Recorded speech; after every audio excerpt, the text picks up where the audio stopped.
Assalamualaikum warahmatullahi wabarakatuh. Bismillahirrahmanirrahim. Segala puji bagi Allah Subhanahu wa Ta'ala, Zat yang menghidupkan hati dengan cahaya iman, Zat yang membuka tabir rahasia bagi siapa saja yang Dia kehendaki, dan Zat yang menuntun hamba-hambanya menuju jalan makrifat dan kecintaan kepada Rasulnya. Shalawat dan salam semoga senantiasa tercurah kepada junjungan kita Nabi Muhammad SAW, kepada keluarga beliau, para sahabat beliau, serta para ulama, wali-wali Allah, dan orang-orang syalih yang menjaga warisan ilmu dan cahaya kecintaan kepada Rasulullah dari zaman ke zaman. Sahabat yang dirahmati Allah, dalam video kali ini kita akan menyelami pembahasan yang sangat dalam dan penuh hikmah, yaitu tentang hakikat pertemuan dengan Nabi Muhammad SAW, baik melalui mimpi maupun dalam keadaan yakazah, sebagaimana yang telah dibahas oleh para ulama besar sejak dahulu hingga sekarang. Pembahasan ini bukan sekadar kisah, bukan sekadar cerita spiritual, tetapi merupakan bagian dari khazanah keilmuan Islam yang telah ditulis, dijelaskan, dan dibela oleh para imam, para muhaddits, dan para ulama ahlus sunnah wal jamaah. Semoga apa yang akan kita dengarkan nanti dapat menambah kecintaan kita kepada Nabi Muhammad SAW, menambah keyakinan kita kepada kebesaran Allah, serta membuka hati kita untuk lebih dekat kepada jalan orang-orang syalih. Mari kita mulai dengan memohon kepada Allah. Semoga Allah membuka hati kita untuk memahami, menerima, dan mengambil hikmah dari setiap ilmu yang disampaikan. Wallahu alam bishawab. Yakazah atau jumpa secara nyata dengan Rasulullah SAW. Definisi yakazah dan musyafahah. Arti yakazah menurut bahasa adalah jaga sadar bukan dalam keadaan mimpi, yakiza. Ai mutai akizun sama dengan hazirun sama dengan jaga, sadar berjaga-jaga. Mukhtarus Sihah, Lishi Syekh Al-Imam Muhammad bin Abi Bakar bin Abdul Qadir Ar-Razi, Al-Maktabah Al-Asriyah, Soida, Beirut. Halaman 349. Adapun pengertian yakazah pada istilah pembahasan ilmu tasawuf adalah bertemu atau berkonsultasi dengan roh Rasulullah SAW dalam keadaan jaga, bukan mimpi. Dan hal ini merupakan satu karomah wali-wali Allah. Arti musyafahah menurut bahasa adalah berbicara antara dua pihak. Al-musyafahah, al-mukhatobah min fika ila fihi. Mukhtarus Sihah, Lishi Syekh Al-Imam Muhammad bin Abi Bakar bin Abdul Qadir Ar-Razi, Al-Maktabah Al-Asriyah, Soida, Beirut. Halaman 167. Pengertian musyafahah secara istilah adalah berbicara dengan roh Rasulullah SAW atau bertanya jawab atas hal-hal yang kurang jelas dalam agama atau menerima praktek tertentu dari beliau. Yakazah adalah satu hal luar biasa yang bertentangan dengan adat kebiasaan. Ia menjadi salah satu sumber kekuatan para ulama yang hak dalam mempertahankan kebenaran. Imam As-Sayuti apabila ingin memasukkan sebuah hadis ke dalam kitab karangannya akan bertanya kepada Rasulullah SAW secara yakazah, apakah hadis ini darimu ya Rasulullah? Jika Rasulullah membenarkan, barulah beliau menuliskan hadis tersebut. Begitu juga terjadi pada banyak aulia Allah. Ini merupakan teknologi yang sangat canggih yang tidak mampu dipotong oleh musuh-musuh Islam di kalangan Yahudi dan Nasrani. Bagaimana mereka ingin memotongnya? Sedangkan kekuatan mereka hanya sebatas memaksimalkan penggunaan akal. Akal sampai kapanpun tidak akan berhasil mengalahkan kekuatan roh. Inilah senjata kemenangan ulama-ulama dan para pejuang Islam sepanjang sejarah. Dengan bersungguh-sungguh mengusahakan takwa, Allah kepada mereka bantuan-bantuan secara zahir atau rohani. Di antara bantuan-bantuan rohani adalah mimpi yang benar, firasat, kasyaf, hatif, dan lain-lain. Baca sejarah Tariq bin Ziyad, Salahuddin Al-Ayyubi, Muhammad Al-Fateh, Mimar Sinan, Imam Al-Ghazali, Imam As-Sayuti. Kajilah rahasia kemenangan mereka. Hukum yakazah.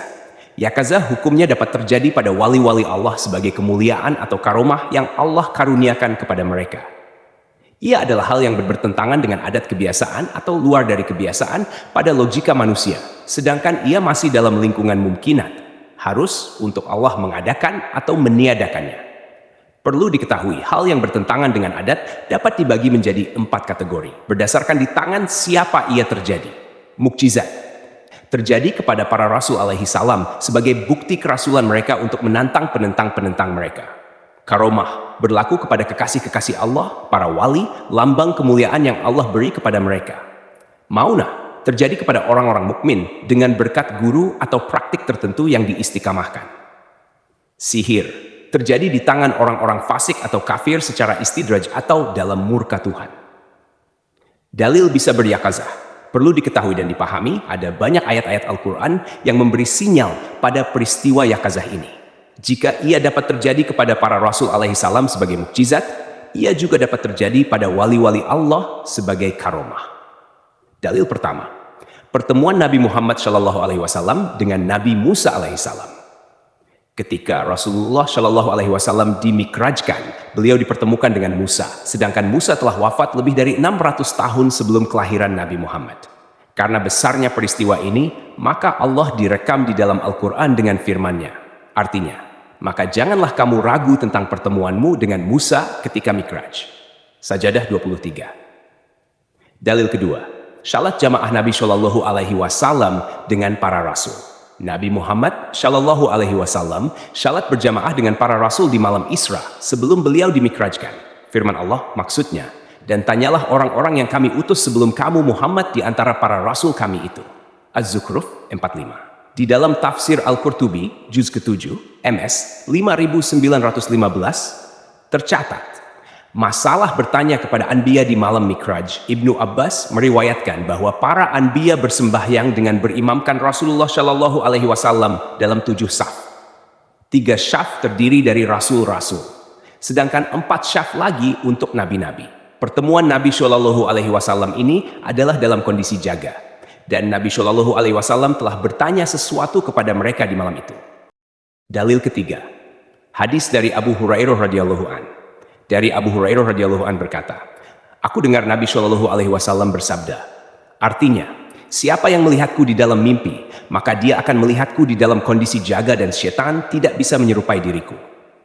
Sahih Bukhari, juz ke-9 S 42. Pengakuan ulama tentang Yaqazah Ibnu Arabi dalam kitabnya Faraidul Fawaid menulis, adalah harus khususnya untuk wali Allah yang diberi karomah, untuk bertemu dengan zat Nabi SAW, baik rohnya atau jasadnya.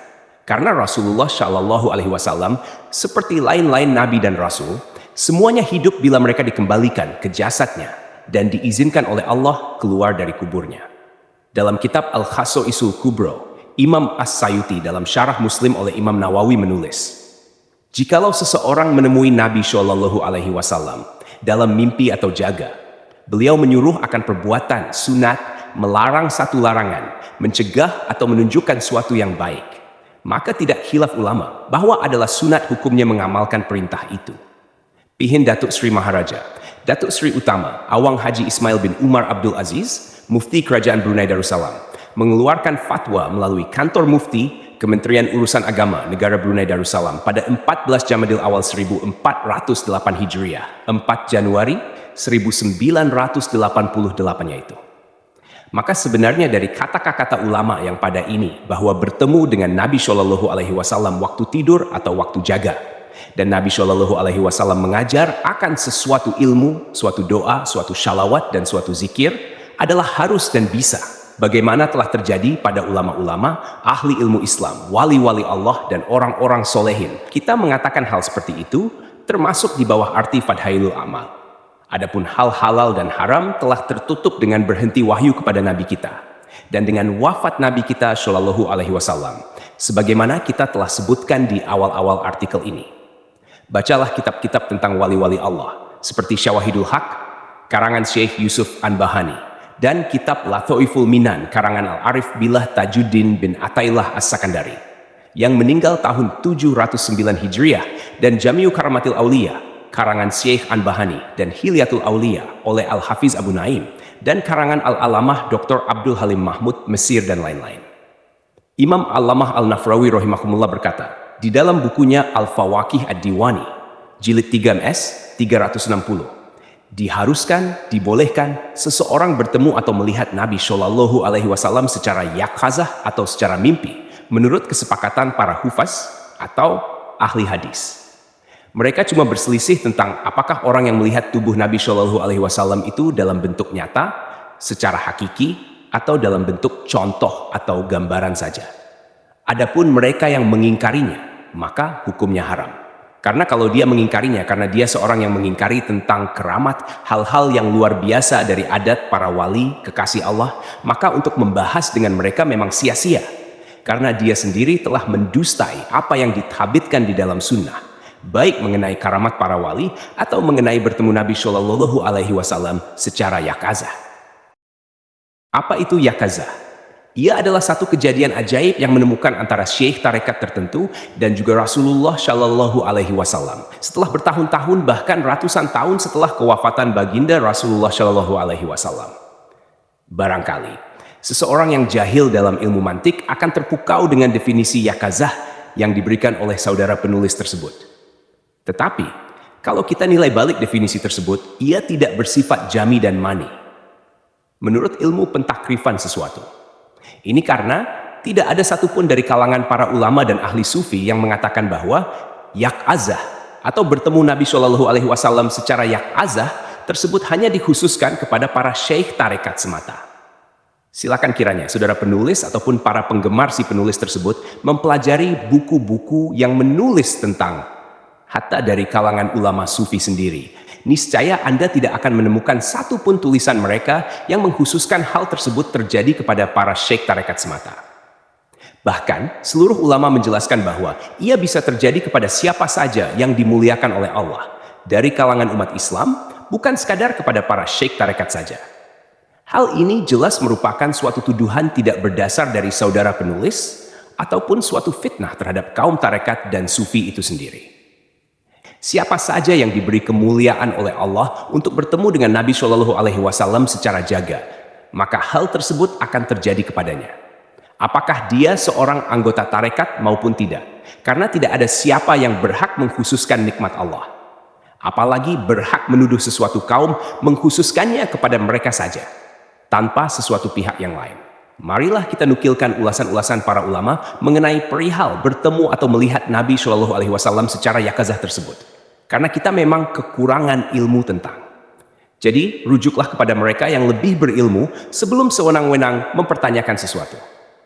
Imam Al-Nafrawi Al-Maliki dalam bukunya yang disebutkan sebelum ini menyebut, diharuskan, dibolehkan seseorang bertemu atau melihat Nabi Shallallahu Alaihi Wasallam secara yakazah atau secara mimpi, menurut kesepakatan para hufaz ahli hadis. Mereka cuma berselisih tentang apakah orang yang melihat tubuh Nabi Shallallahu Alaihi Wasallam itu dalam bentuk nyata, secara hakiki, atau dalam bentuk contoh, gambaran saja. Sebagian ulama berpegang dengan pendapat pertama, di mana seseorang yang bertemu dengan Nabi Shallallahu Alaihi Wasallam secara yakazah melihat tubuh beliau secara hakiki. Sebagian ulama pula berpegang dengan pendapat yang kedua, yaitu melihat Nabi Shallallahu Alaihi Wasallam secara yakazah dalam bentuk gambaran seperti pantulan di cermin dan sebagainya. Wallahu alam, di antara mereka yang berpegang dengan pendapat kedua adalah Imam Al-Ghazali, Imam Al-Qarafi, Imam Al-Yafi'i dan sebagainya. Kelompok yang berpegang dengan pendapat yang pertama berargumen bahwa Nabi Muhammad SAW umpama cahaya hidayah dan mentari keilmuan, bisa dilihat dari jauh, seperti orang bisa melihat matahari dan cahaya dari jauh. Tubuh beliau tidak meninggalkan kubur. Tetapi seseorang yang melihat Nabi Shallallahu Alaihi Wasallam secara yakazah dibuka oleh Allah hijab jarak antaranya dengan Rasulullah Shallallahu Alaihi Wasallam. Karena itu dia dapat melihat Rasulullah apakah dia berada di timur maupun barat. Ada juga yang berpendapat seseorang melihat Nabi Shallallahu Alaihi Wasallam secara yakazah dengan mata hati, bukan dengan mata kepala. Karena bisa jadi juga orang yang buta diberi penghargaan melihat beliau secara jaga dengan mata hatinya. Ibnu Abi Hamzah dan sebagian dari mereka, para ulama, menceritakan bahwa mereka pernah melihat Nabi Shallallahu Alaihi Wasallam secara jaga. Demikianlah kata Imam An-Nafrawi mengenai kondisi melihat Nabi Shallallahu Alaihi Wasallam secara jaga yakazah tersebut, di mana hijab jarak dibuka oleh Allah kepada seseorang. Karena itu dia melihat tubuh Nabi Shallallahu Alaihi Wasallam dari jauh, yang mana jasad Nabi Shallallahu Alaihi Wasallam tidak pun meninggalkan makam beliau. Bukan seperti sangkaan penulis dan mereka yang berpikiran seperti beliau, di mana seseorang menemui Nabi Shallallahu Alaihi Wasallam di Jakarta dan sebagainya. Hal ini jelas ia masih belum paham mengenai kondisi bertemu Nabi Shallallahu Alaihi Wasallam secara yakazah. Bisa jadi karena belum berpengalaman. Tetapi, rujuklah ulasan-ulasan para ulama tentang terlebih dahulu, sebelum membuat asumsi yang beragam, yang hanya berdasarkan prasangka dan khayalan semata. Tidak sama melihat Nabi Shallallahu Alaihi Wasallam secara yakazah dengan bertemu penulis di sekitar Jakarta. Maka pahamilah, Al-Allamah Dr. Ali Jumah menjelaskan ini dengan maksud yang lebih kurang sama. Bisa jadi melihat Nabi Shallallahu Alaihi Wasallam secara yakazah dan hakiki itu adalah melihat Nabi Shallallahu Alaihi Wasallam di tempat beliau, di Raudhah, beliau yang mulia. Di mana yang melihatnya? Melihat beliau dalam bentuk gambaran dalam alam gambaran yang merupakan natijah dari limpahan cinta terhadap beliau dan selalu memikirkan tentang Nabi Shallallahu Alaihi Wasallam. Kondisi ini tidak ditolak oleh syariat, jadi tidak layak seseorang mempertikaikannya. Karena Allah Maha Kuasa dalam membuka hijab jarak antara seseorang dengan seseorang yang lain di alam yakazah jika dia menginginkannya. Contoh tersebut, pembukaan hijab jarak juga dipastikan oleh suatu peristiwa yang terjadi terhadap Umar radhiyallahu an, di mana ia melihat kondisi kelompok tentara yang dikirim olehnya, sedangkan beliau berada jauh di tempat lain di Persia dari kelompok tersebut. Lantaran itu meneriakkan kata, dan suara itu didengar oleh kelompok tentara yang berada jauh dari Umar tersebut. Riwayat At-Tabrani dalam tanggal beliau jilid 2 MS 553. Ibnu Hajar dalam buku Al-Isyobah jilid 3 MS 6 dan Ibnu Abdil Bar buku Al-Istiab jilid 4 MS 1605. Jadi, dari sudut akal maupun syariat, hal tersebut tidak bertentangan. Jadi, orang-orang yang mengingkarinya, apakah jahil maupun sengaja tidak mau menerimanya, bisa jadi hasad karena tidak pernah mengalaminya, dan sebagainya. Lihatlah review Syekh Ibnu Al-Hajj dalam buku Al-Madkhal jilid 3 MS 194. Sebagian orang mengklaim melihat Nabi Shallallahu Alaihi Wasallam secara yakazah, sedangkan ia merupakan satu bahasan yang sempit untuk mengupas, sulit untuk mengupas. Amat sedikitlah dari kalangan mereka yang mengalaminya, kecuali terhadap mereka yang agung di zaman ini. Namun, kami tidak mengingkari siapa yang mengaku pernah mengalaminya dari kalangan orang-orang yang mulia yang dipelihara oleh Allah lahir dan batin mereka. Alhasil, pertemuan dengan Nabi Shallallahu Alaihi Wasallam secara yakazah menurut para ulama besar adalah pertemuan yang tidak dibatasi oleh jarak, karena melampaui batas tersebut dengan kuasa dan izin Allah, dan tidak ada penyangkalan tentang ke Umar radhiyallahu an pun pernah mengalami perihal demikian. Dari Abu Hurairah radhiyallahu an berkata, saya mendengar Rasulullah Shallallahu Alaihi Wasallam bersabda, yang artinya, siapa yang melihatku di dalam mimpi, maka dia akan melihatku secara yakazah, karena sesungguhnya syaitan tidak bisa menyerupaiku.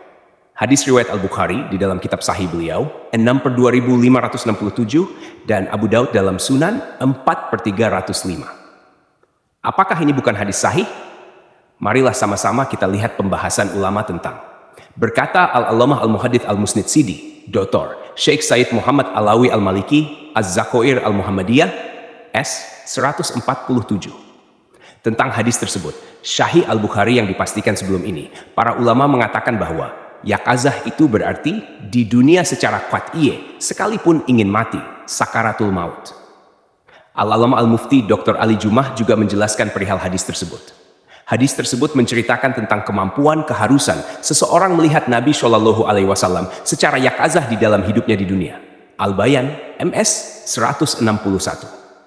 Imam Al-Nafrawi juga menggunakan hadis yang sama sebagai cadangan bahwa melihat Nabi Shallallahu Alaihi Wasallam secara yakazah hukumnya mubah, harus atau bisa dari sudut syariat, dan siapa yang mengingkarinya maka hukumnya haram.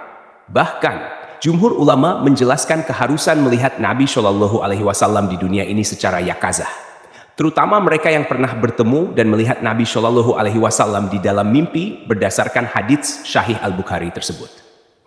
Bahkan, menurut An-Nafrawi ini, itu keharusan hukum tersebut disepakati oleh para hufaz berdasarkan hadis tersebut. Begitulah yang dijelaskan juga oleh para ulama yang lain seperti As-Suyuti dan sebagainya mengenai hal tersebut. Para ulama juga membidas takwil sebagian orang yang mengatakan bahwa maksud hadis Al-Bukhari tersebut adalah melihat Nabi Shallallahu Alaihi Wasallam secara yakazah di akhirat kelak. Al-Allamah Said Muhammad Alawi Al-Maliki mengatakan bahwa adapun untuk pihak yang mentakwilkannya sebagai melihat Nabi Shallallahu Alaihi Wasallam secara yakazah di akhirat, Maka jawaban para ulama terhadap mereka, sesungguhnya di akhirat, setiap orang yang beriman akan melihat apakah yang pernah mimpi berjumpanya di dunia maupun yang tidak pernah bermimpi bertemu dengan Nabi Shallallahu Alaihi Wasallam, seperti yang dijelaskan dalam banyak hadis-hadis sahih yang lain. Hal ini menyebabkan tidak spesialisasi antara mereka yang pernah melihat Nabi Shallallahu Alaihi Wasallam di dalam mimpi maupun tidak. Sedangkan di dalam hadis tersebut menceritakan tentang pengkhususan terhadap mereka yang pernah bermimpi bertemu Nabi Shallallahu Alaihi Wasallam dengan mereka yang tidak pernah bermimpi bertemu Nabi Shallallahu Alaihi Wasallam, yaitu dia akan melihatku secara yakazah. Dengan demikian, Al-Allamah Dr. Ali Jumah, Mufti Mesir, menegaskan bahwa orang yang mengatakan, mengkhususkan bahwa maksud yakazah dalam hadis tersebut merupakan yakazah di hari akhirat, sangat melenceng dari maksud sebenarnya karena dua hal. Pertama, umat Nabi Shallallahu Alaihi Wasallam akan melihat Nabi Shallallahu Alaihi Wasallam di hari kiamat. Apakah mereka yang pernah melihat Nabi Shallallahu Alaihi Wasallam dalam mimpi ataupun tidak? Jadi spesialisasi tersebut kepada mereka yang pernah mimpi bertemu Nabi Shallallahu Alaihi Wasallam dalam hadis tersebut sia-sia. Sedangkan hadis Nabi Shallallahu Alaihi Wasallam tidak begitu. Kedua, tidak ada lafaz taqiid yang mengikat. Makna yakazah dalam hadis tersebut dengan ikatan hari kiamat dan sebagainya. Maka pengkhususan yakazah hanya di hari akhirat tanpa yang mengkhususkannya di dalam hadis tersebut dihukum sebagai sebaliknya, yaitu yakazah itu di dunia. Lihat buku Al-Bayan karangan beliau MS 161. Jadi dari banyak wujuh sudut takwilan mereka yang mengatakan bahwa makna dia akan melihatku secara yakazah adalah melihat secara yakazah di akhirat adalah tertolak dengan argumen-argumen berikut. Hadis tersebut mengkhususkan melihat Nabi Shallallahu Alaihi Wasallam secara yakazah untuk mereka yang pernah melihat Nabi Shallallahu Alaihi Wasallam di dalam mimpi. Jika sekiranya yakazah berarti melihat Nabi Shallallahu Alaihi Wasallam di akhirat, maka spesialisasi pada mereka yang pernah melihat Nabi Shallallahu Alaihi Wasallam di dalam mimpi itu batil. Karena di akhirat, seluruh umat Islam yang beriman akan melihat Nabi Shallallahu Alaihi Wasallam apakah pernah bermimpi Nabi Shallallahu Alaihi Wasallam ataupun tidak berdasarkan hadis-hadis yang lain. Maka jelaslah bahwa yakazah yang dimaksud adalah di dunia. Kedua, takwil tersebut tidak jelas karena tidak ada takkid dalam hadis itu yang mengikat perkataan yakazah dengan bermaksud melihat Nabi Shallallahu Alaihi Wasallam di akhirat.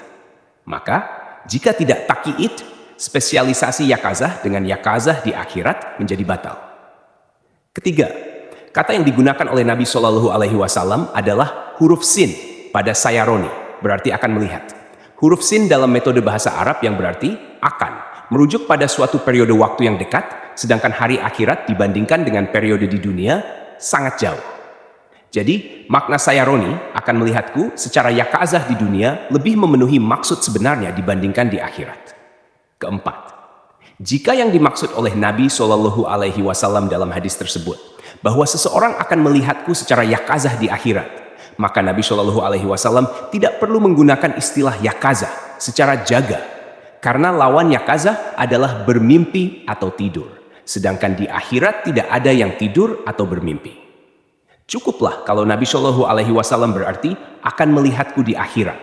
Jika ingin memberi arti, melihat Nabi Shallallahu Alaihi Wasallam di akhirat.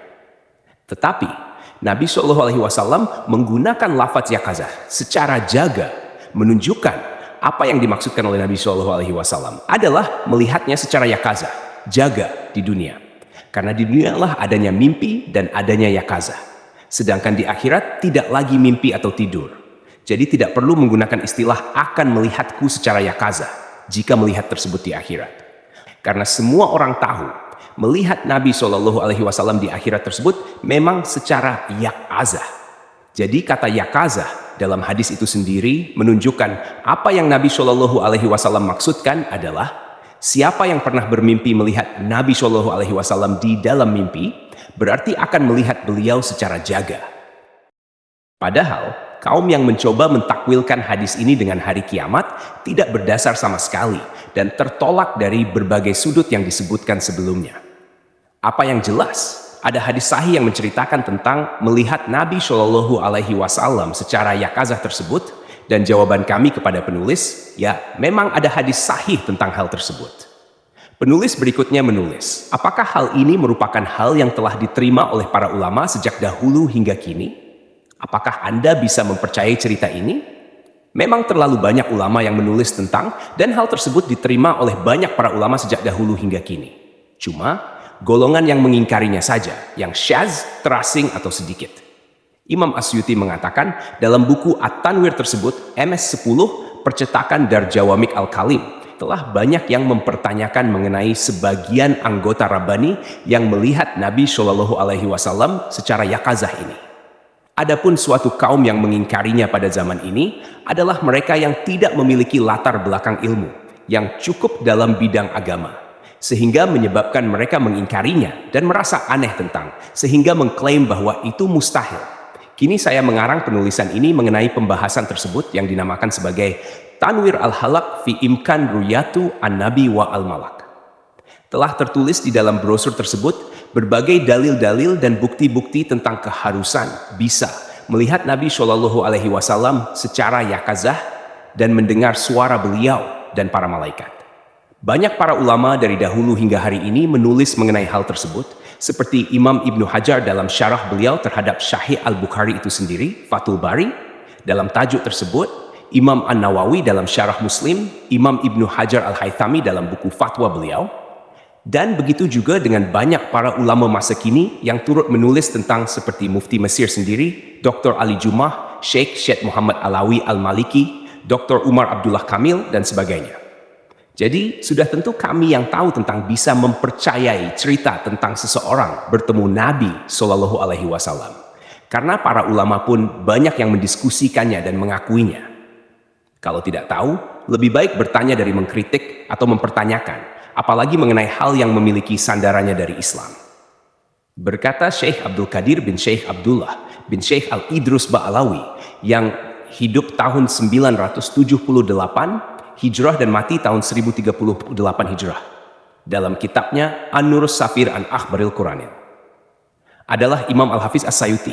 Itu ada banyak karomah terbit darinya itu. Kebanyakan itu terjadi sesudah mati.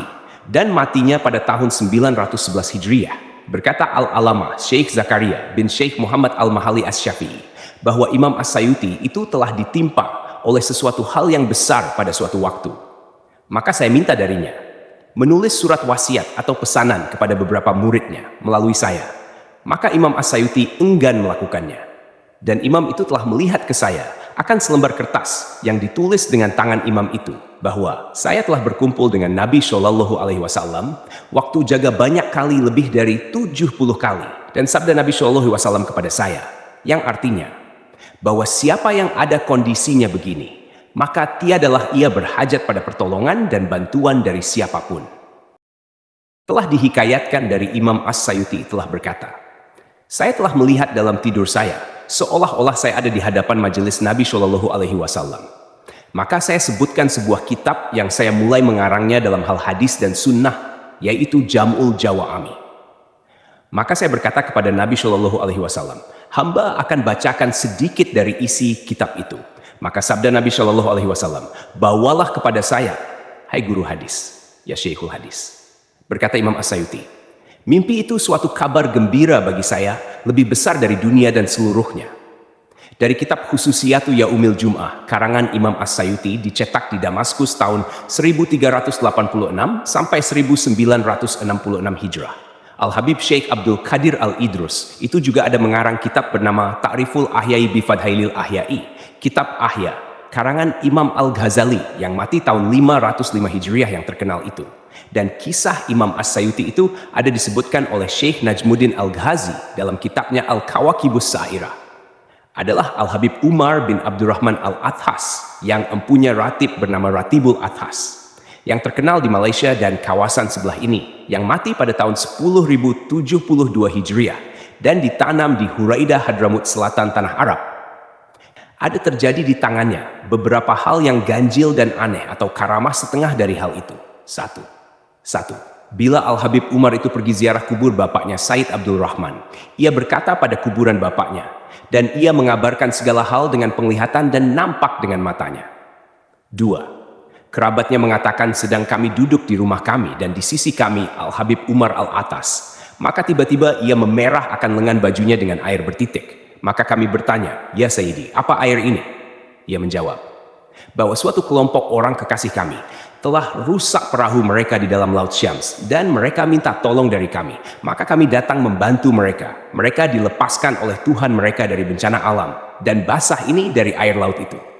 3. Ketika Habib itu beribadah kepada Tuhannya dengan seorang diri jauh dari manusia, maka Nabi Shallallahu Alaihi Wasallam datang kepadanya hal keadaannya nyata, dan Nabi Shallallahu Alaihi Wasallam menyuruh akan dia mengajak manusia ke jalan Allah Ta'ala dan menunjuk dan mengajar mereka. Mengapa saya tidak melihat akan kondisi Rasulullah Shallallahu Alaihi Wasallam itu dengan nyata?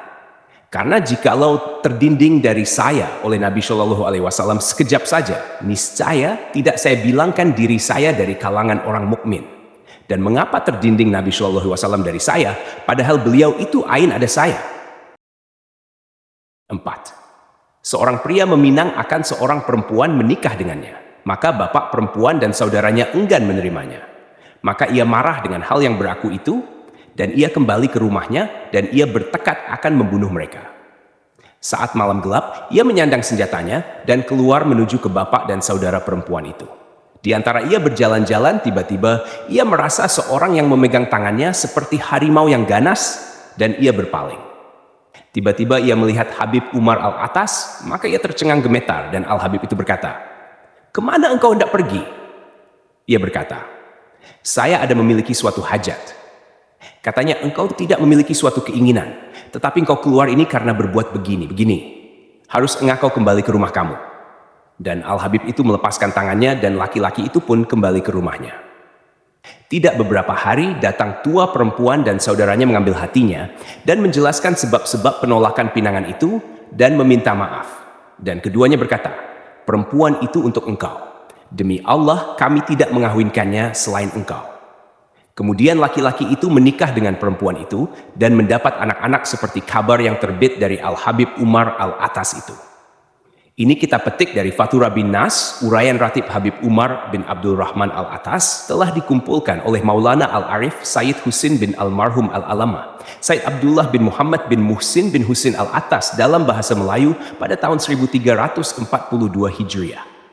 Dihikayatkan oleh Abu Abdullah Al-Kastalani bahwa ia melihat Nabi Shallallahu Alaihi Wasallam dalam tidur dan ia mengadukan kepada Nabi akan sengsara hidup dan fakirnya dan papanya.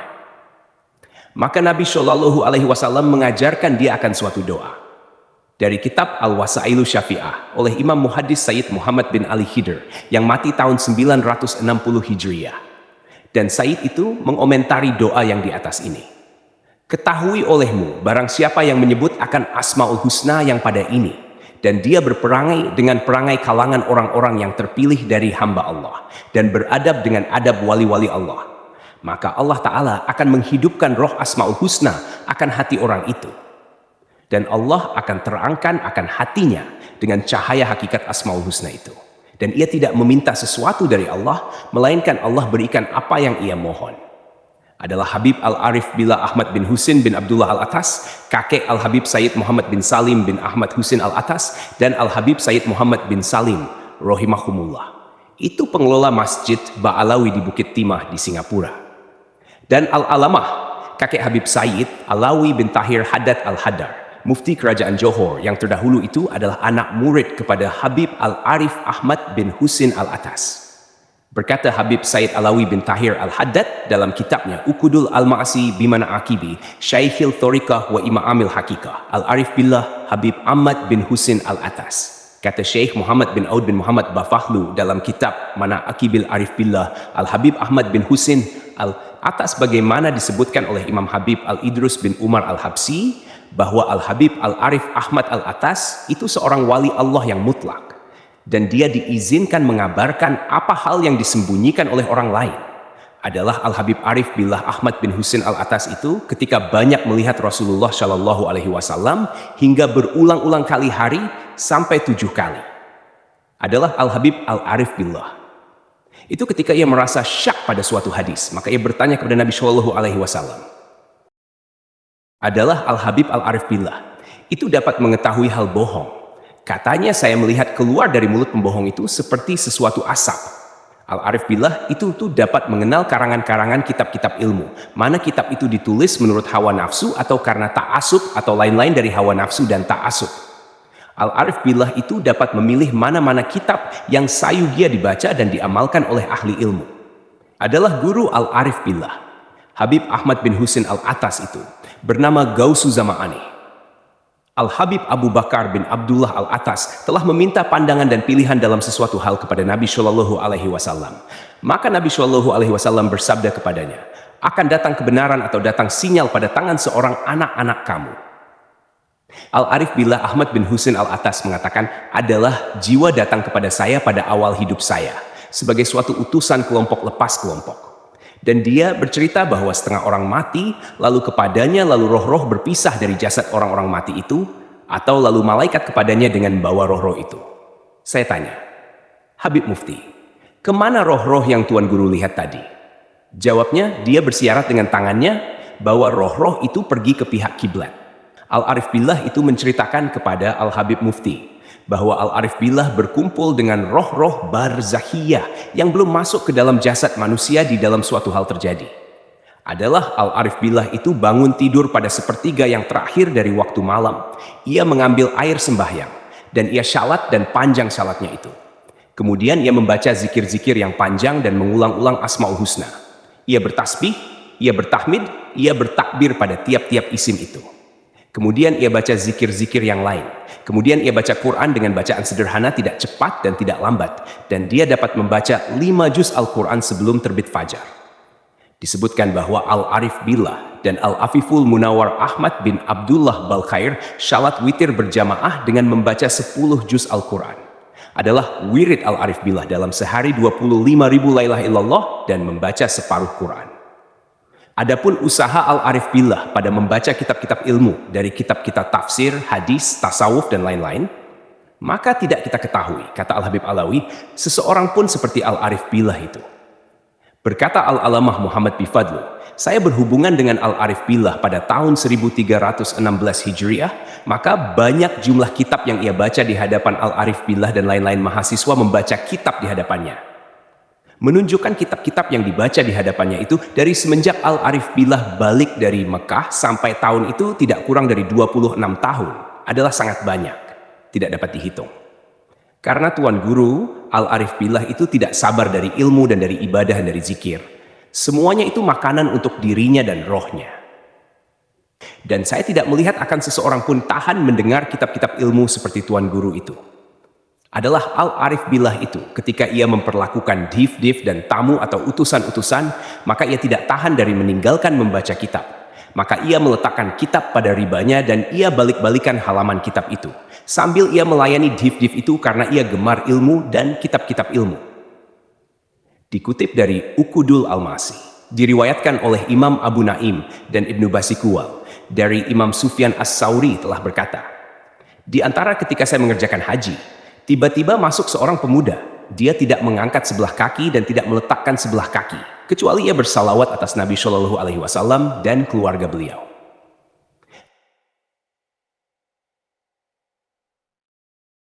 Maka saya katakan kepadanya, apakah dengan ilmu kamu bilang begitu? Pemuda itu menjawab, ya. Kemudian pemuda itu berkata, siapa Tuan? Saya menjawab, saya Sufyan As-Sauri. Ia bertanya, dari Irak? Saya jawab, ya. Pemuda itu bertanya, bagaimana Tuhan kenalkan akan Allah? Saya jawab, Allah memasukkan malam ke dalam siang, dan Allah memasukkan siang ke dalam malam, dan Allah menggambarkan anak-anak dalam rahim. Kata pemuda itu, wahai Sufyan, Tuhan belum kenalkan Allah dengan sebenar-benar kenal. Saya berkata, bagaimana kamu kenalkan Allah? Jawab pemuda itu, bifaskil hammi wa naqdil azmi. Artinya, dengan membuang khawatir dan membatalkan azam. Dan saya khawatir, maka saya buang khawatir itu. Dan saya berazam, maka dibatalkan azam saya itu. Dengan itu saya kenal bahwa untuk saya ada Tuhan yang esa yang menguasai hal ihwal saya. Saya berkata, apa itu syalawat yang kamu syalawat kepada Nabi Shallallahu Alaihi Wasallam? Jawab pemuda itu, ceritanya begini, adalah saya pergi kerja dan bersama-sama saya ibu saya. Dan ibu saya minta saya bawa dia masuk ke dalam Ka'bah. Maka saya bawa ibu saya ke dalam Ka'bah. Maka ibu saya terjatuh dan bengkak perutnya dan hitam legam mukanya. Maka saya duduk di sisinya dengan sedih hati saya. Dan saya angkat dua tangan ke langit. Dan saya berkata, "Ya Robbi, ya Tuhanku, beginikah Tuhan hamba buat kepada siapa yang masuk ke dalam rumah Tuhan hamba, Ka'bah?" Maka tiba-tiba awan naik dari sebelah Tihamah. Dan tiba-tiba ada di dalamnya seorang pria memakai pakaian putih. Dan ia masuk ke dalam Ka'bah. Dan ia lalukan tangannya di atas perut ibu saya. Maka muka ibu saya menjadi putih dan kesakitannya reda. Kemudian ia berjalan hendak keluar dari Ka'bah itu. Maka saya tarik bajunya dan saya berkata kepadanya, "Siapa Tuhan yang membantu menyelamatkan saya dari kesedihan saya?" Jawabnya, "Saya Nabi kamu, Nabi Muhammad yang kamu memberi selawat ke atasnya." Maka kata saya, "Ya Rasulullah fa'ausini," artinya mohon beri pesan pada saya. Sabda Rasulullah SAW yang artinya, "Janganlah angkat sebelah kaki dan jangan letakkan sebelah kaki, melainkan kamu bersalawat pada Sayyidina Muhammad dan pada keluarga Sayyidina Muhammad." Kata saya, adalah orang muda ini dari kalangan wali-wali yang sampai kepada Allah. Saya kata ini kisah yang diceritakan Imam Sufyan As-Sauri, yang terkenal dan dipastikan oleh Imam Abu Naim, penulis kitab Hilyatul Aulia, dan Ibnu Basikul, dan telah dipastikan oleh Muhadisud Dunya. Sayyid As-Syeikh Abdullah As-Siddiq Al-Gamari dari ulama Al-Azhar dan ulama Al-Maghrib dalam kitabnya Fadhailun Nabi'i fil Qur'anil Ilahiyatu Fisolah ala Khairil Bariyah dicetak oleh Maktabah Al-Kahirah Syari As-Sonadiqiyah Medan, Al-Azhar, Mesir. Maka sebenarnya dari kata-kata ulama yang pada ini, bahwa bertemu dengan Nabi Shallallahu Alaihi Wasallam waktu tidur atau waktu jaga, dan Nabi Shallallahu Alaihi Wasallam mengajar akan sesuatu ilmu, suatu doa, suatu shalawat dan suatu zikir adalah harus dan bisa.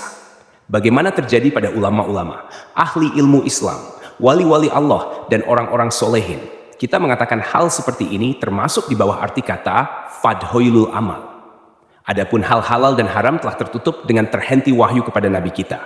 Dan dengan wafat Nabi kita, Shallallahu Alaihi Wasallam, sebagaimana kita telah sebutkan di awal-awal artikel ini. Bacalah kitab-kitab tersebut, wali-wali Allah seperti Syawahidul Haq, karangan Syekh Yusuf An-Bahani, dan kitab Lathoiful Minan, karangan Al-Arif Billah Tajuddin bin Athaillah As-Sakandari yang mati tahun 709 Hijrah, dan Jami'u Karamatil Aulia, karangan Syekh An-Bahani, dan Hilyatul Aulia oleh Al-Hafiz Abu Naim, dan karangan Al-Alamah, Dr. Abdul Halim Mahmud, Mesir, dan lain-lain. Sahabat yang dirahmati Allah, demikianlah pembahasan yang dapat kita renungi bersama. Dari semua penjelasan para ulama, kisah sah para wali Allah, dan riwayat para ahli ilmu, kita belajar bahwa kekuasaan Allah tidak terbatas oleh akal manusia, tidak terikat oleh jarak, ruang, maupun waktu. Kita juga belajar bahwa kedekatan kepada Rasulullah Shallallahu Alaihi Wasallam bukan hanya melalui lisan, tetapi melalui cinta, adab, shalawat, mengikuti sunnah beliau, dan membersihkan hati dari kesombongan serta prasangka buruk kepada orang-orang syalih. Hikmah yang dapat kita ambil adalah jangan tergesa-gesa mengingkari sesuatu yang belum kita ketahui ilmunya. Para ulama telah mengajarkan kepada kita untuk mendahulukan adab sebelum ilmu dan mendahulukan tawadu sebelum berbicara. Semoga Allah menjadikan kita termasuk umat yang mencintai Rasulullah Shallallahu Alaihi Wasallam dengan sebenar-benar cinta, mengikuti jejak langkah para ulama dan orang-orang syalih, serta dikumpulkan bersama mereka kelak di akhirat. Semoga apa yang kita dengarkan menjadi ilmu yang bermanfaat, menjadi pengingat bagi hati kita, dan menjadi sebab bertambahnya iman, serta kecintaan kita kepada Allah dan Rasul-Nya. Jangan lupa untuk menantikan kelanjutan pembahasan kisah dan hikmah berikutnya. Insya Allah akan kita lanjutkan pada kesempatan selanjutnya. Wassalamualaikum warahmatullahi wabarakatuh.